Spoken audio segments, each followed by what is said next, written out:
Welcome to the Fishbowl Radio, everybody. My name is Chief here, and joining me today is Jalen. We're going to be doing our Sunbelt Conference Championship preview of 2024. Louisiana will be hosting the Marshall Thundering Herd at Cajun Field on Saturday. Supposed to be rainy conditions here as we, get down to business here. So it's going to be a very interesting game here. Marshall coming off a win against James Madison. Cajuns coming off a win against ULM. Without further ado, let me introduce everybody to Jalen. How you doing today, Jalen? Hey, I'm doing well, Chief. And guess what? The goal was to get to the Sunbelt Championship game. Cajuns did it, but will they win it?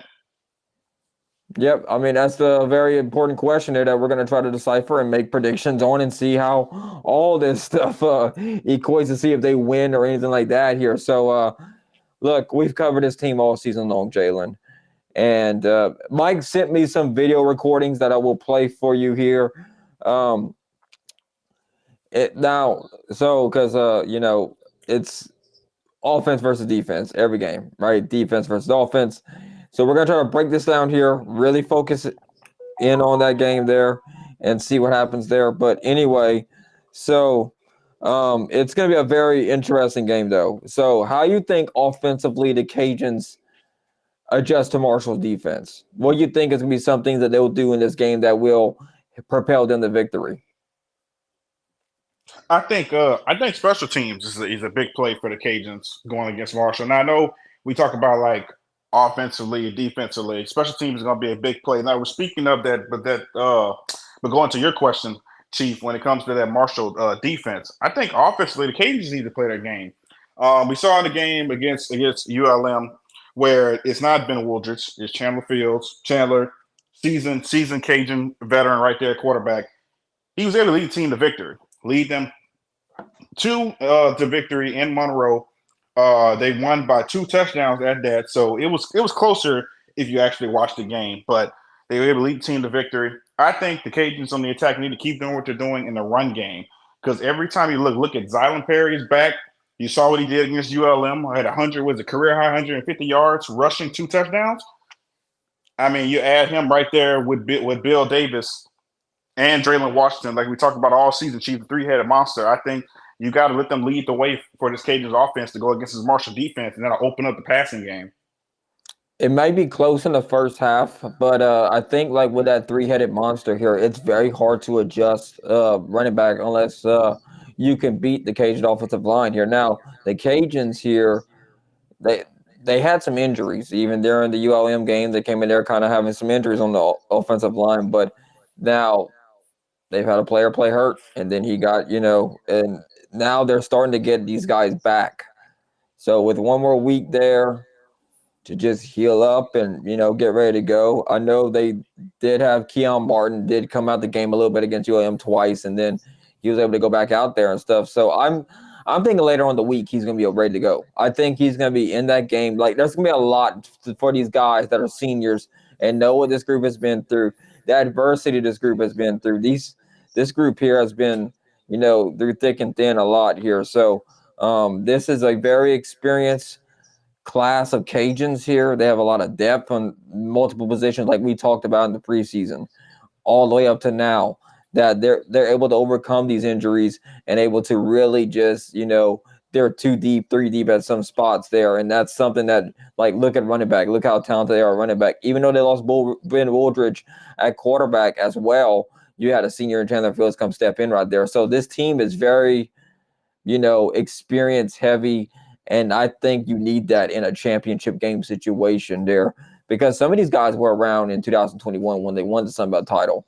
And I think that's one of the best things to have in a championship game situation, because you've been there, you've done that. You know what those other guys before you came and did, like Levi Lewis and the rest of them there, Imani Bailey, Montrell Johnson, those guys who were there when that happened there. So it's very like, and, the offensive linemen that came before you as well, that the NFL talent they produced during that era of Billy Napier and stuff, they've been in that system. They know what it's like to win a title in that kind of situation there, which Marshall, looking at the other end, hasn't been in a championship game situation where in the Sun Belt at least for quite some time here. They've had the same head coach during that tenure, but the last time they played the Cajun Town 21, they've been posting stuff like that on social media, like that hit, that the cheap shot hit they call on that game there. So that's something that they're going to be trying to be fired up about and try to they're trying to find any hint of momentum they can get. And I think they're going to be jacked and jazzed in that game too. I think it's going to be up to the home crowd of Cajun Field to be that 12th man to really propel this team here like they did in 2021 to beat App State. I think the same thing can happen Saturday, even though it's going to be, I think it's going to rain Saturday. I'm going to have my poncho ready to roll, and we're going to be rocking and rolling there on Saturday. So we'll see what happens here. And now I'm going to get Mike's take on this. He sent me the voice recording, so I'm going to play that right now for y'all here on Fishbowl Radio. Oh, let's hear it. Offense stacks up really well against Marshall.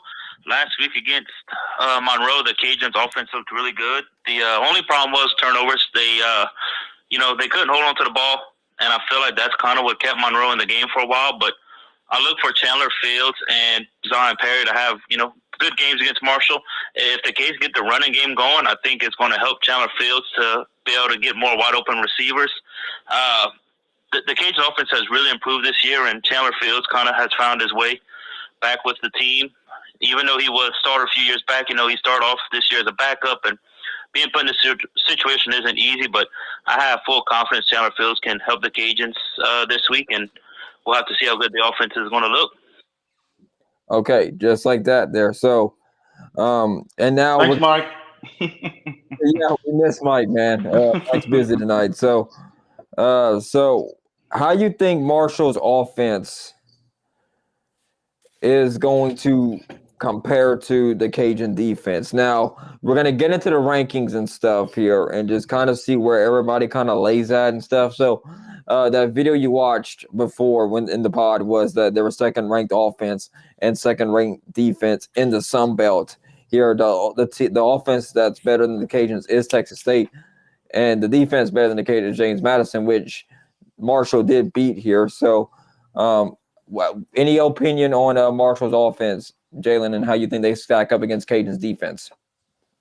I think it's a relatively great matchup, I think, for the Cajuns. And like you said, for Marshall to go up there to beat the JMU team, who, let's not forget, last year, if they were eligible, they would have been competing for a Sunbelt Championship. So we can't forget about that JMU squad. So they beat them in double overtime. Marshall, hey, we talked about how Georgia Southern was going to get the spot. But guess what? Marshall said, you know what?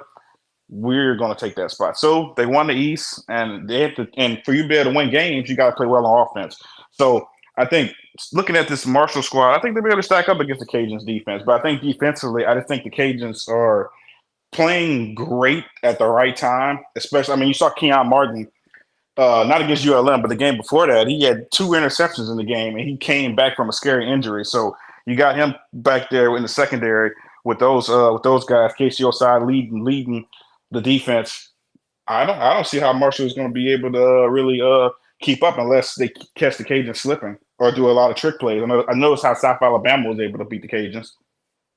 Yeah, so if you look at Marshall, they have a good running game, and that's what comparatively, if you want to do comparison,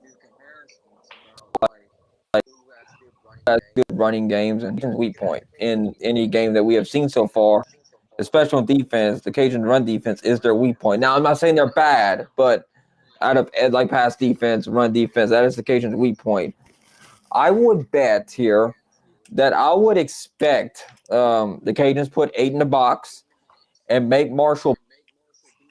I think that's one way that you can, stop this Marshall offense here. If you shut down the run game and have their quarterback beat you, I don't think he would be able to do it, to be honest with you. I think that is one that look, we're going to get the rankings and stuff later on, but I would be really shocked if Marshall is in that top 50 of passing, which I didn't look at the rankings before now, but I didn't really see too much learn the last 3 games from Marshall to really suggest that they have a good passing team here.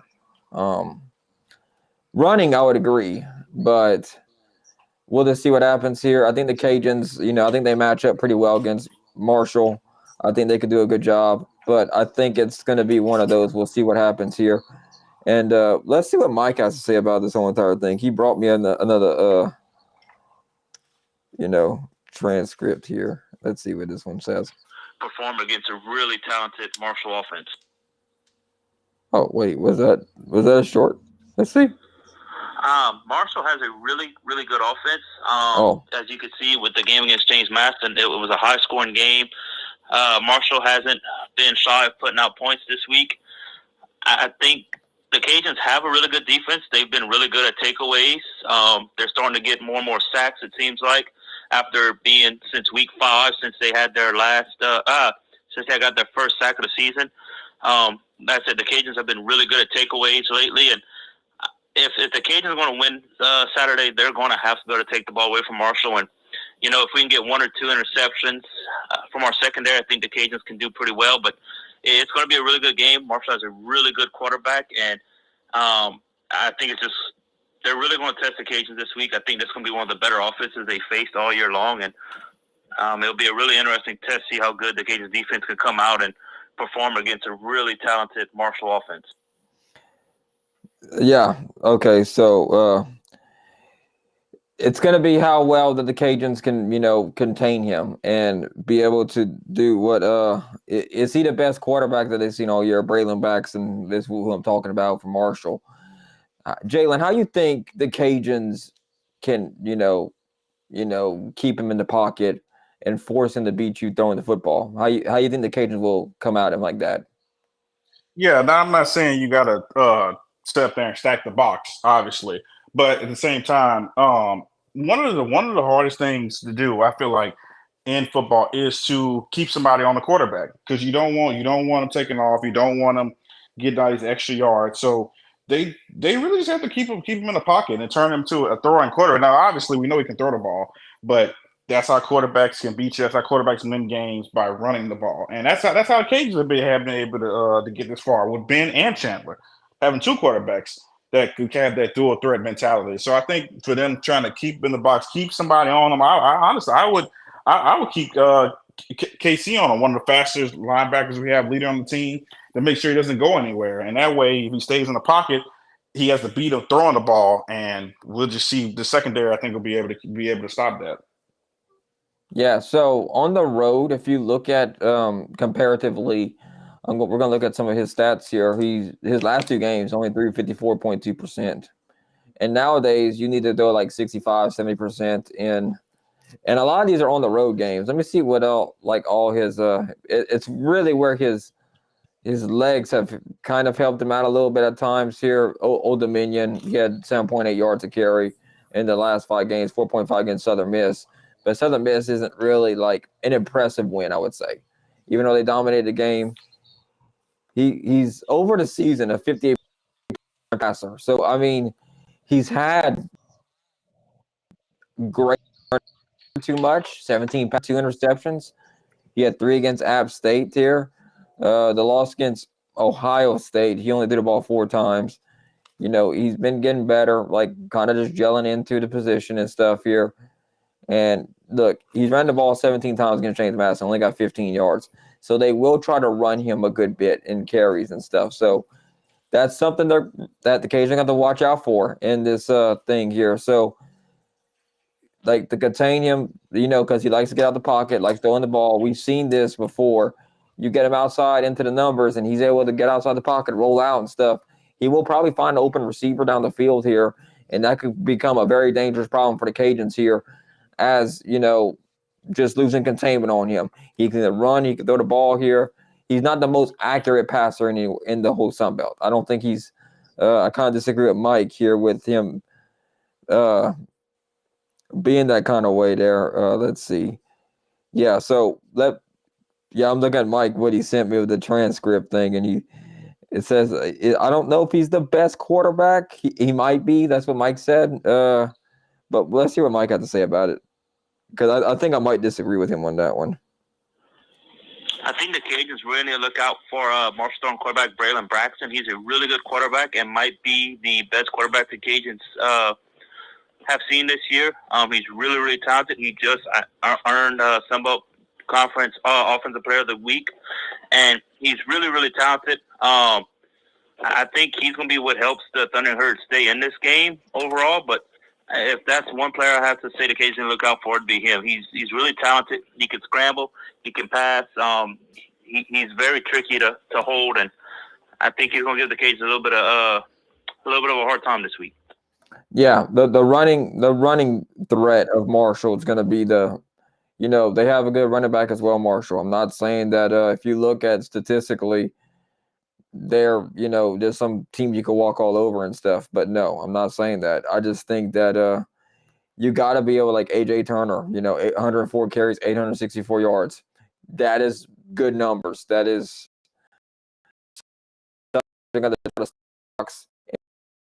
like attack here. If I'm the Cajuns, I would want them to try to beat me through the air. I will say this again because 8.3 yards a carry is a dagger in the heart of anything there. He's had some good games here. He didn't have a great game against JMU. JMU did a really good job of stopping him. So they had to get the ball through the air. That's what made them win that game there against JMU. ODU, 10 rushes for 53 yards. But the problem with JMU was they lost containment on them a lot, and that's really what hurt them a good bit here. So I think that's one thing they're going to look out for here, just to see. But man, it's going to be tough on the Cajuns here, just trying to navigate this here. So Fitzpatrick's their main guy receiver here. If you're looking at matchup predictor here, ESPN FPI Analytics, the Cajuns are a 60.3% chance to win the game, and it's going to be one of those that it's going to be a fun game for sure here. Marshall's won their last 5, so they've definitely been through the gauntlet here.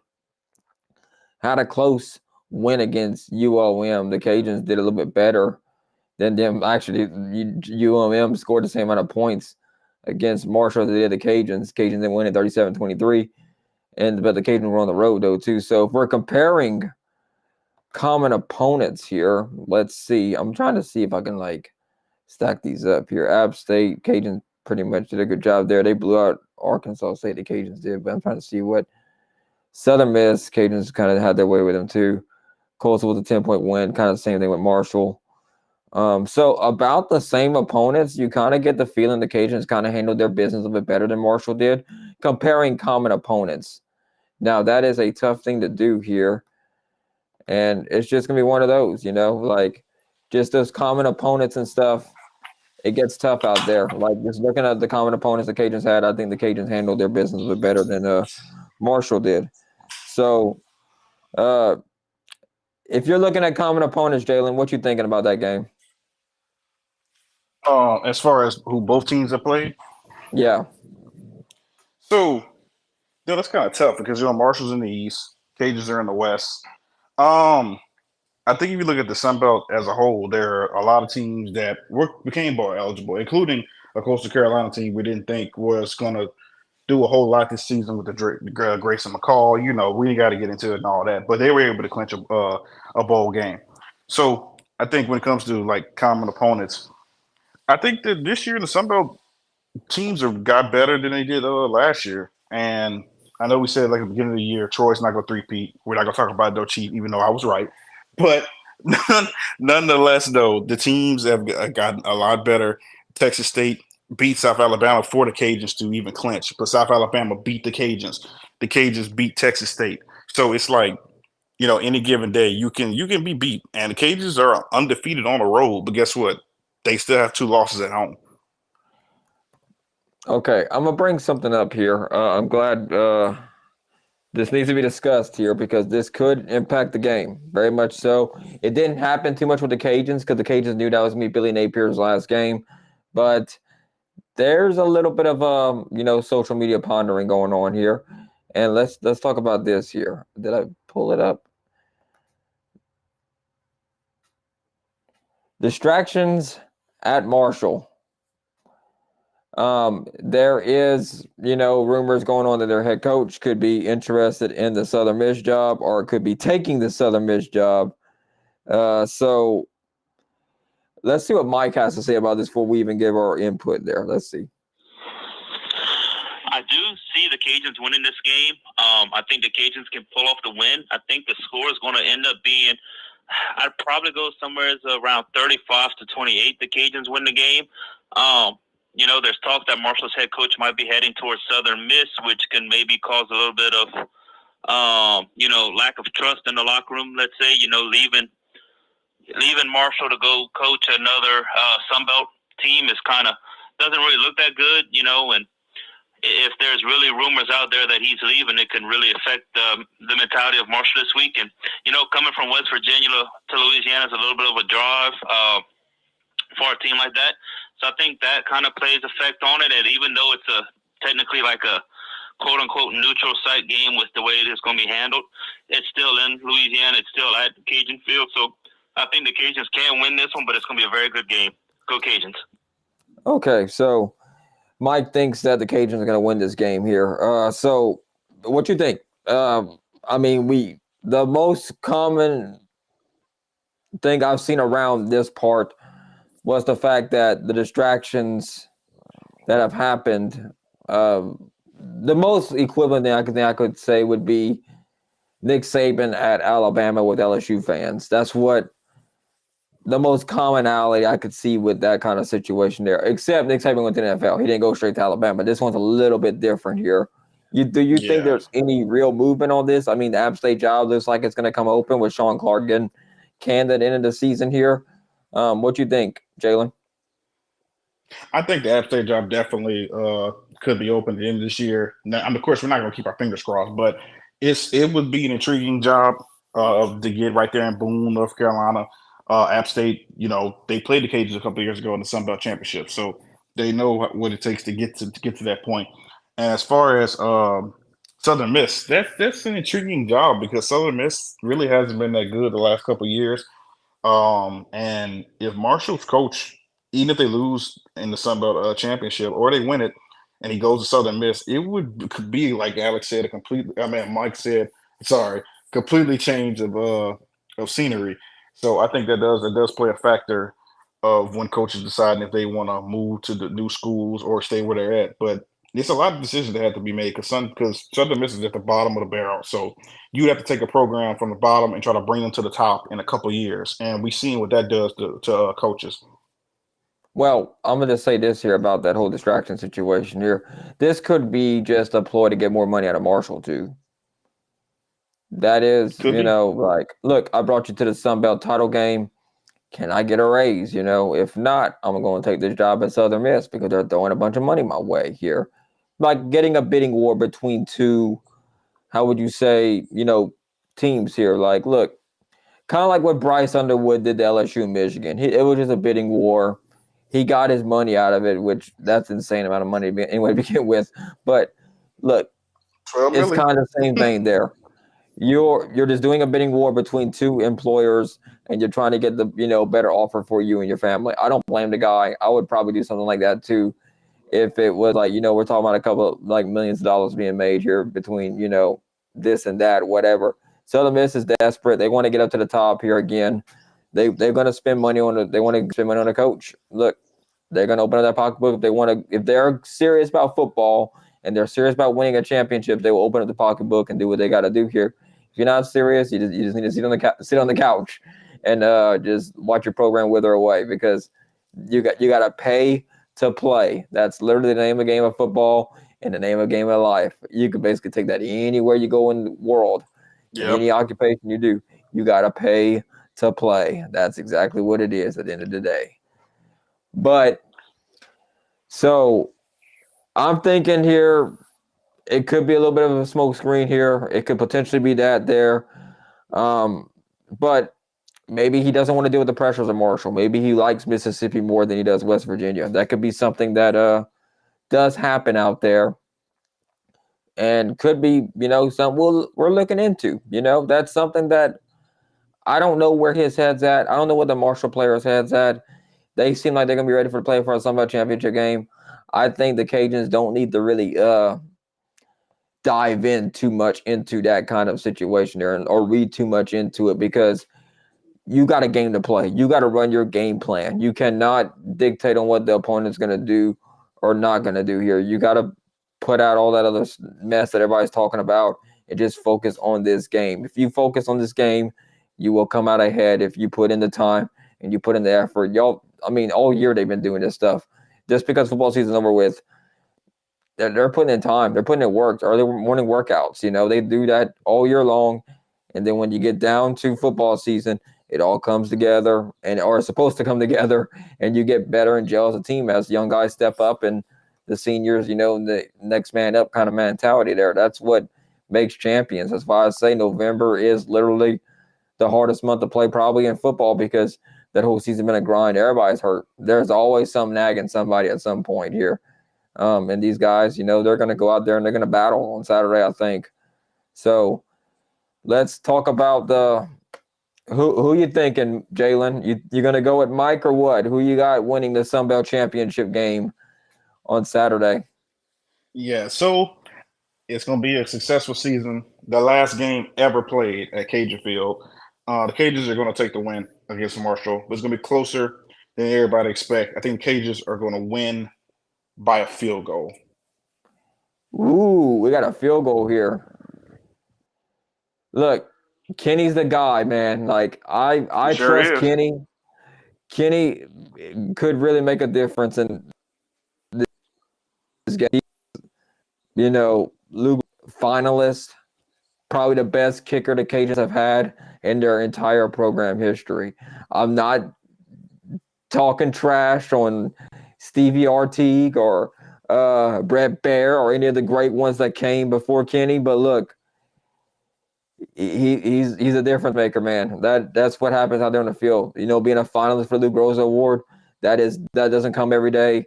That is something that you have to see to believe here. I mean, look, he's a man amongst boys, bro. Like, look, so Kenny, he's chill as a cucumber, man. I'll tell you what, I've met Kenny a couple of times, and he's a nice guy to talk to. So anyway, not one of the nicest guys I've ever met. But anyway, so if you are on that field on Saturday, it's going to be a tough fight.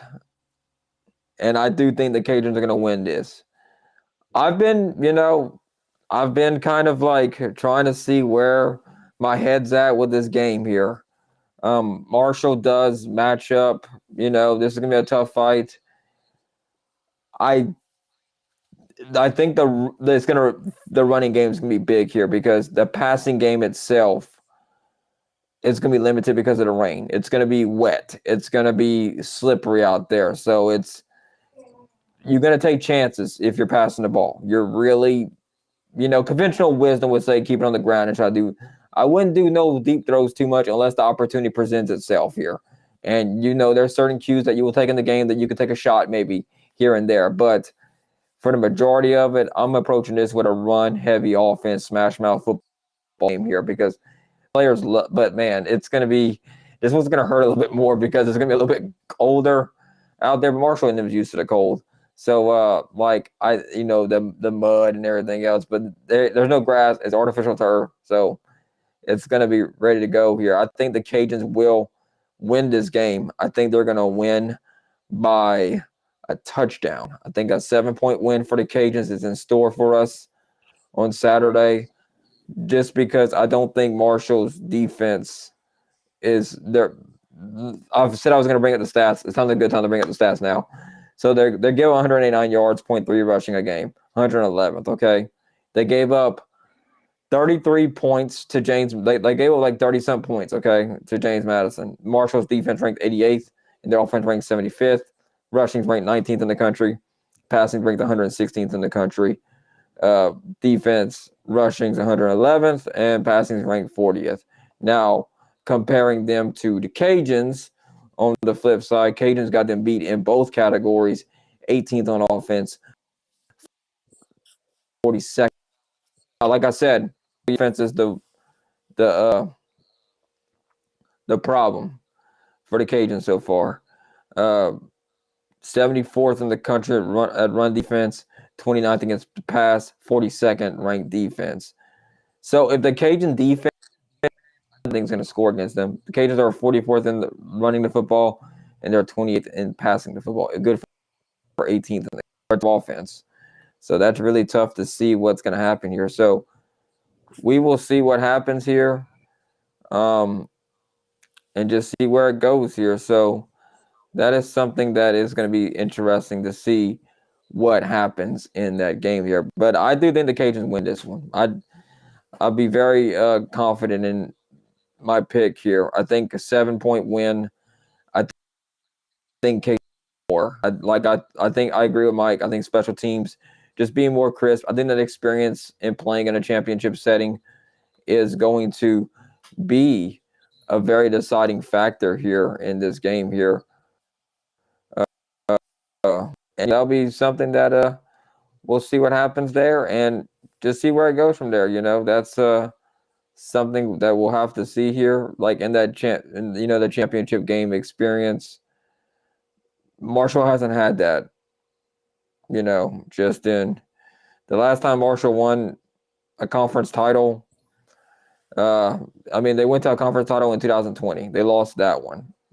And that is something that's going to be. They're going to have to figure out how to win. And they didn't do it last time they went was in 2020, which was 2020 is a really interesting year in general in football and stuff. Definitely. Yeah. So, how much stake can you really put into that? Too much there. I get it. It's just the way how these guys are prepared and stuff. So, that's what I have to say about it. I think that's one of the things there, and I think that's something we just have to deal with here. So, thank y'all for tuning in here. We'll cover basketball later this week here on the Fishbowl, if that's okay with you, Jalen. Oh, yeah. All right. Thank y'all for tuning in here to the Fishbowl Radio here. We covered a lot here of the Sunbelt Conference Championship preview here. This is a special show here. We're going to do basketball later on in the week. Might do like a shorter version of that one there, just to kind of get, we need to talk about basketball because there's a big storyline kind of developing in there too. So that I think it deserves its own show here. So thank you for tuning in. Hope you have a great and wonderful week. We'll see you here next time on the Fishbowl Sports Radio. Have a good night.